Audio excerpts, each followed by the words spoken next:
I'll start the front yard tour by the section of what used to be the driveway leading up to my carport, which 2 years ago in April I had excavated a section about 25 feet long and a foot deep with all hard compact gravel that was impossible to dig with my shovel.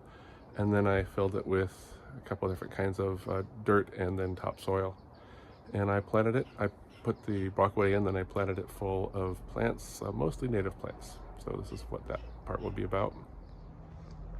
Well, this is my container garden here with mostly fragrant plants. A couple different kinds of scented geranium. This one is lemon scented, and then this over here is rose scented, and these are a couple years old. This is a Meyer lemon, which gave me its first lemon last year. And here is lemongrass. And this here is a hardy gardenia, and it's going to bloom for the very first time. I put it in last year as a very small plant. And this is a pepper called Capsicum pubescens, grown in the Andes of Peru and Bolivia. In Peru it's known as rocoto, in Bolivia it's locoto. Very distinctive purple flowers, but it bloomed off and on all year last year and didn't produce any. And I brought them indoors over the winter so that it survived. And then here's some of the native prairie garden. The dominant plant here right now is obviously this gorgeous fireweed, which is a native, but this is actually one of the few natives in the yard I did not plant. It came up as a single seedling about 4 years ago, I think, and I didn't know what it was at first, so I let it grow, and when I identified it as a native, I let it stay. I did not know that they propagated by runners underground, and it is now taking over a big portion of this raised bed, but the pollinators just love it. Honeybees as well as several kinds of native bees. I have some non-natives here like this fragrant rose, and then a chrysanthemum here is called Cambodian Queen, and then these little coreopsis aren't native, but they show up in here as little volunteers. Here's this scarlet monkey flower, which keeps volunteering and coming back. It is native to just south of here. And then this hidden in here, and hopefully becoming more established, is the native Oregon western mock orange. It'll be a nice shrub here about 10 feet high. And then also sort of hard to see here is this lovage, this native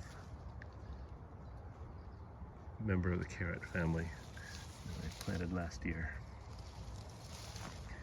This is a locally native species of Artemisia, same genus as sagebrush, but it's a perennial, that it doesn't become woody, and it's generally known as mugwort. And I can't remember the species now. This is a native onion, a narrow-leafed onion, and it's got a very long blooming period, and it looks beautiful in this little prairie-like setting. Reseeding everywhere is this Clarkia amina, the farewell to spring. This is the locally native variety. Gets very tall and has unblotched petals. And this is a nice little meadow of Romer's fescue. And this is not exactly locally native, but the showy aster. It's easy to divide, and I put it around the yard. You can see it here and there throughout. This other plant that's really dominant in here is this large flowered Colomia grandiflora. It's just pretty much finishing, although it's got some side heads that haven't bloomed yet. This came from, I have a huge patch of it here, there's a bunch of it over here, and a whole bunch of other parts of the yard.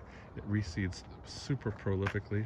Oh, here's some that have some open flowers with really distinctive blue stamens.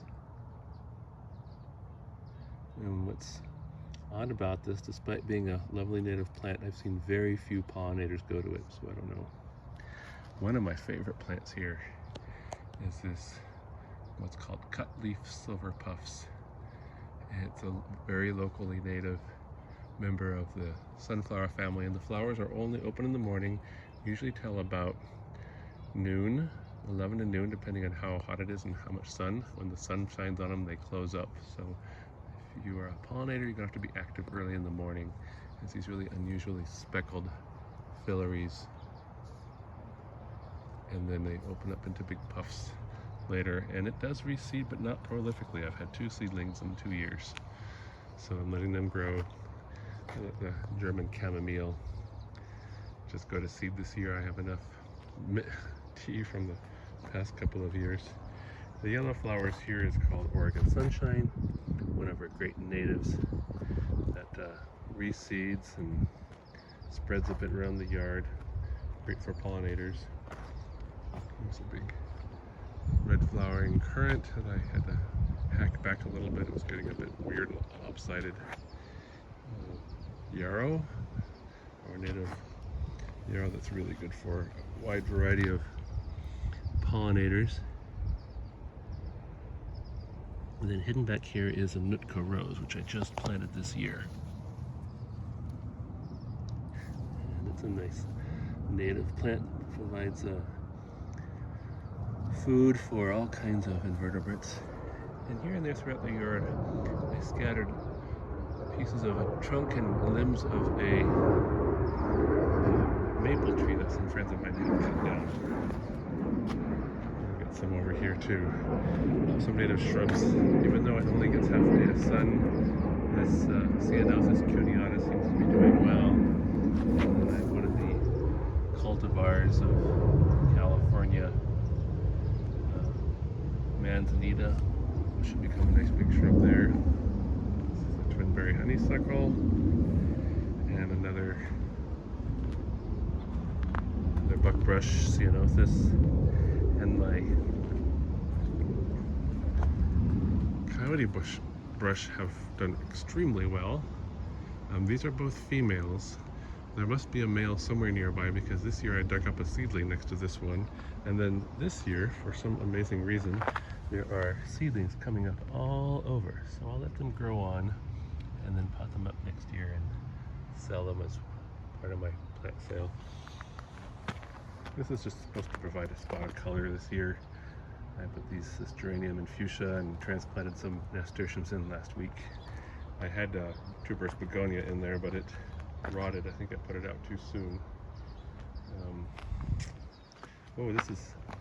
This is our native penstemon, Penstemon cardwelli, named after the same person that Cardwell Hill west of Corvallis is named after. This is a species that occurs on isolated meadows in the Coast Range, like Mary's Peak and Prairie Peak.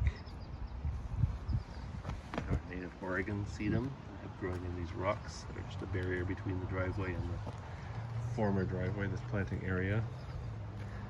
This is I think a Stachys, not native to Oregon, or at least not native of Western Oregon, but it is loved by all kinds of bees and even the hummingbirds.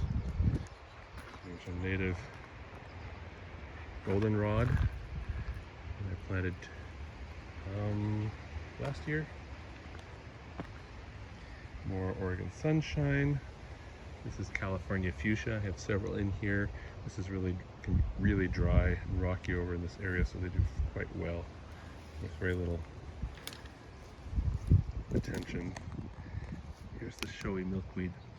It was a baby from my big plant behind me, and I now have 4 of throughout the yard. Here's the seed heads with seeds of our tall Camas Leichtlinii. Oh, so here's a Clarkia amina that came from a seed packet of supposed wildflowers from Territorial that is a bunch of California plants, some of which are endemic to California, not Pacific Northwest at all, but this one has that blotch. This is one of their native potentillas. It's actually not in the genus Potentilla, but it's or cinquefoil. And hoping it's the first year that it's bloomed like this, so I'm hoping that it'll spread some seed.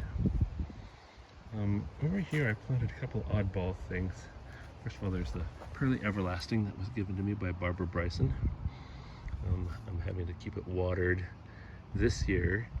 We're still in the edge of the former driveway here. I had it dug out to the right of here, but there's a stretch between the former yard and where I had it dug out that it's still compacted soil, and certain things will thrive in there. Hopefully this spreading or creeping snowberry that I started from cuttings that I took from the wild will also do well in here. It likes it hot and dry. Here's the hidden back in here is a penstemon that's probably a showy hybrid that was already in the yard, but I moved here. I divided it and dug it up and moved it around a few times. I have 2 in the yard now.